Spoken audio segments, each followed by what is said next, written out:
What do you identify as? What is binary and non-binary?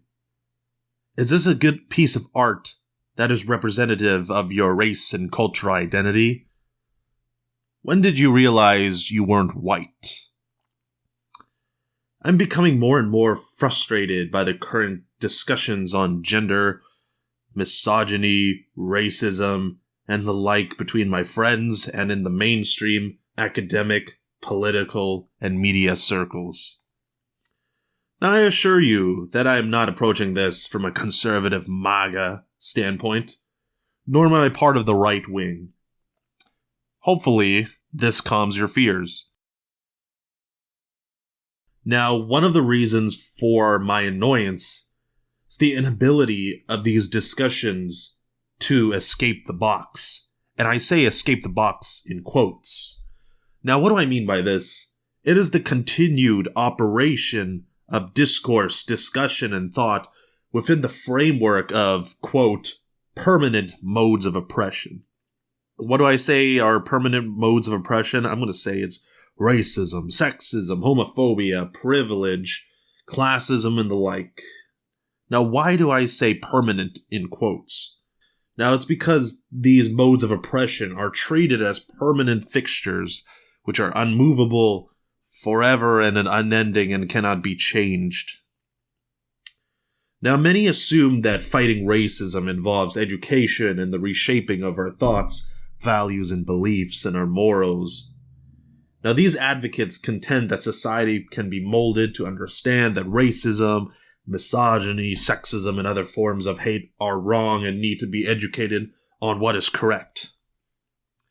Some say we need to teach tolerance, understanding, and kindness in order to vanquish these abhorrent beliefs.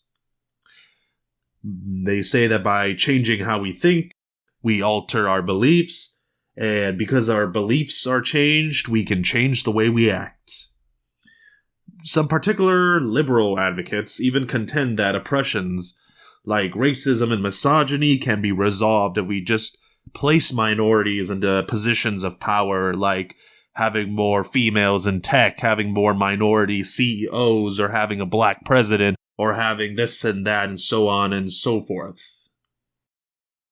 And by doing this, we can show these powerful people that minorities and oppressed individuals are just as fit and qualified as they are, and that this is the right way to vanquish their bigotry. Now, I'm so irritated and annoyed by this endless discourse on identity, privilege, and representation. It's the nauseating talks of reclaiming words, or how we should properly identify ourselves and others, or how Crazy Rich Asians or Master of None demonstrates good representation for Asians or other races and so on, and how much privilege one has compared to some other bloke. It pains me to say this. I'm not sure if this is particularly correct, but I find it strange that on one hand there is discussion on how to fight the patriarchy and how to fight and destroy racism in the United States, and on the other hand we're discussing on how minority groups should fill in and feel represented, and what type of arts is a good representation of the Asian American experience, and what sort of mediums represent your cultural identity and the like. Again, we are operating in the same environment that treats race and racism as unmovable, gender and misogyny as unmovable, white privilege and classism as immovable. Let's not forget that the identity of class that is used by these circles, it's treated as a descriptor of how much money or wealth one has, and not one's relation to production. Class is treated as another form of subjective thought and experience. Just like racism, our modern-day critics aim to fight classism by using education to help spread awareness and enlightenment. Now, the problem with operating with these frameworks is that they're wholly unfit to analyze the source of oppression, where it comes from, and why it is. Marxists have always treated values, morals, beliefs, and cultural attitudes as products of the organization of production and distribution of surplus. Capitalist production splits those who produce surplus and those that consume and distribute it. This is reflected throughout history, from the master to the slave, the lord to the peasant and serf, and now in our capitalist mode of production, the employer and the employee. Institutions are created to maintain and reinforce this mode of production, and so are the values and attitudes that arise as a result of this reality.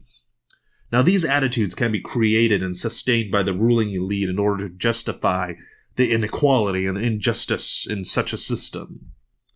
The hierarchies of privilege in the past were justified whether it be with God, nature, or mysticism, and what is the dominant justification of the injustice and inequality that we have today? It's human nature. You always hear people talk about how greed and selfishness are just human nature and how capitalism is the best and only way to use these qualities to their full force. Karl Marx noted in his work, The German Ideology, that the ideas of the ruling class are in every epoch the ruling ideas, i.e., the class, which is the ruling material force of society, is at the same time its ruling intellectual force.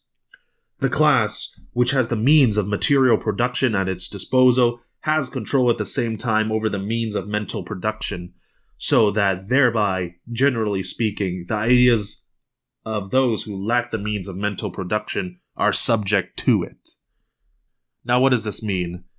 Well, according to Marx, the ideas that we have now, racism, hate against immigrants, hate against the poor, the sick, and the elderly, human nature of greed and selfishness, sexism and like, are all ideas that the ruling class have created, which the masses are subject to, as they do not control the means of production.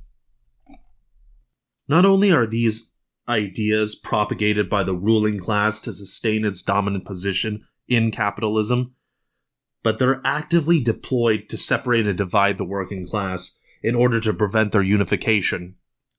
The poor white man is always pitted against the poor black man, women pitted against men, immigrants pitted against native-born, so on and so forth. Now, that's why the ruling elite are always so keen to destroy a unified movement of workers who are equally exploited by capitalism. A coalition of different races, whites, blacks, Jews, Christians, gays, lesbians, trans, the poor, the old, the young. This is a threat to the economic system that we live under and a threat to the dominant position of the capitalist. Now, this is not to say that racism, homophobia, sexism, misogyny, and other modes of oppression are unreal and do not exist. That's not what I'm saying. There is real pain, suffering, and injustice felt and experienced by countless amounts of people throughout the United States that must be eliminated and vanquished. However, without any sort of materialist examination of race and gender, activists and critics will be forever lost in the current discussion of oppression. Any sort of explanatory framework that rejects or ignores Marxian class analysis is doomed to failure, as it misses the origins of oppression under capitalism. Without a clear understanding of the formulation and origins of such injustice, there can be no formulated strategy to fight such oppression. And you can't fight back if you don't know your enemy.